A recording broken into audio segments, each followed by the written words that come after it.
just accept the first challenge that I see. And wow, that was a quick start. First move already. Avenge 05 from Russia. We got ourselves a London system. My opponent is playing very quickly. But this is not considered the most accurate way of playing as white, because queen b6, especially then queen b3, c4, queen c2, bishop f5 is considered quite comfortable for black.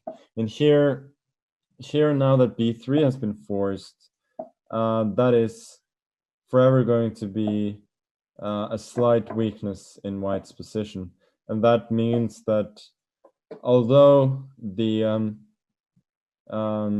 white clearly has no particular problems, it means that I have some prospects long term. And I gotta say, as I've said before, I feel like my opponent is playing a bit too quickly here, especially this last move, rook ac1, because there are some things to consider here, especially bishop to a3.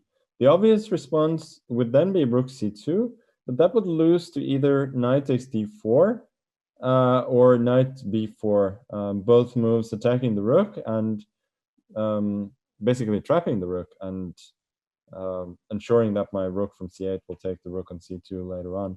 The question is whether I can gain anything from bishop a3, rook d1, and so on.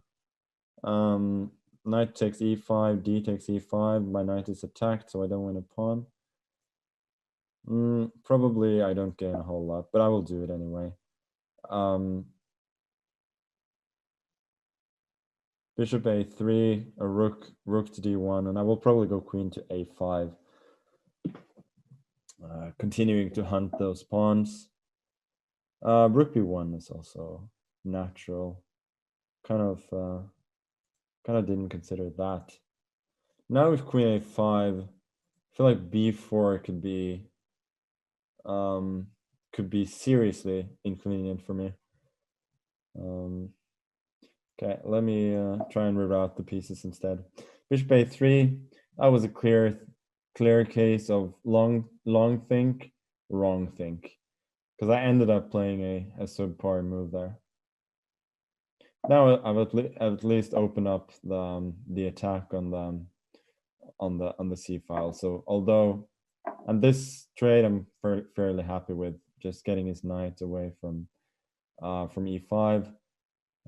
And generally trades here are pretty good for me, seeing as I will be doing well in an ending because of my superior pawn structure. He does have a little trick here, which is rook to b3, or I actually have a trick because rook b3 looks strong, right? If he'd played rook b3, a b4, c b4, I cannot take on b4 with a bishop because of a3, and that bishop cannot move because of the pin on my queen. But it turns out that I can put the bishop on c1 instead. Only square that it has, but it's a good square. And later on, I can potentially trade the bishop for his knight, and I will be having a better pawn structure there. Think again, he should have gone rook b3 here, because this trade is very good for me, seeing as I have the more compact pawn structure, and his pawn on d4 is going to be weak until the day it eventually falls, and his pawn on a2 may be weak as well. Yeah, I do have the option of going knight to h5, looking for some tricks like bishop e3, rook takes e3, followed by queen takes d2, or knight b3, rook takes b3, followed by knight takes f4. But after bishop g5, I don't see it. f6 runs into queen takes g6, so I cannot really do that. So I'll do rook to c8 instead. Often the most natural move is just the best. Now rook c1 may be a bit of a threat, so I expect him to move his knight either to f3 or to b3. probably f3, and then I will almost certainly play knight e4, exploiting the fact that that square is no longer protected by one of his by his knight. I think maybe queen a6 is not stupid here. I could have gone queen a7, forced the trade. Then he goes rook takes c8, rook takes c8, knight f3, and my queen may not be doing all that much on a7. It feels like it's a bit more active on a6, and it also opens up the possibility of playing bishop to d6 later on. Once again, trading pieces should be good for me, seeing as I have the better pawn structure and therefore better prospects in the ending. Also, the one advantage of putting the queen on a6 is that I protect the c8 square, so now I can just kick his queen away. My opponent is playing well though.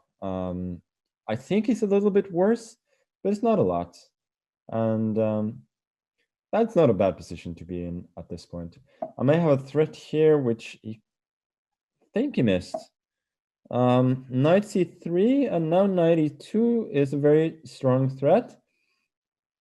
Picking up his bishop. If he moves the bishop, I will go knight to e2, and then I will play the bishop to d6 with check, and I will take on d4 with the knight, opening an attack up from the queen to a6, attacking f1, his rook there. And as far as I can see, rook c1 is maybe possible now. Sorry, rook e1.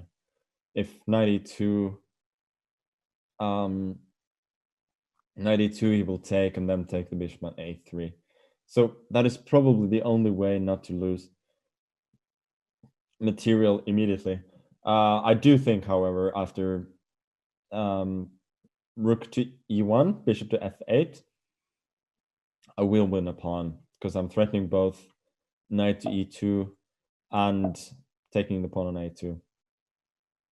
So first tangible result of the little pressure I've had here is the win of a pawn, and that is nothing to sneeze at, I believe. Yeah, we trade, and now I should eventually, probably not knight c3 because of rook c1. Now I should eventually be able to convert. Happy to play f6, taking control over both the squares his knight could possibly jump to, and yeah, later on I will probably knight d3 here, trying to reroute that knight. Bishop b4, trying to make at least pseudo active moves. At some point I have to speed up, but for the moment looks like he's doing worse on time than I am. Okay, he found a good sequence here. Rook a6. Yeah, that was a bit unfortunate. Now I just have to protect and start all over again. Okay, we'll go king f7. The bishop on b4 is protected. Next I will go rook e7. If he trades rooks, I'm happy with that, since his rook was the active one. And then I'll bring my king around, and I should eventually win this game. Okay, could trade, but also just working the king up seems fine. King c4. Now I think d4 is falling, and yeah, bishop c3 seems cleanest. Take on d4 next, and 2 pawns up is at least one too much.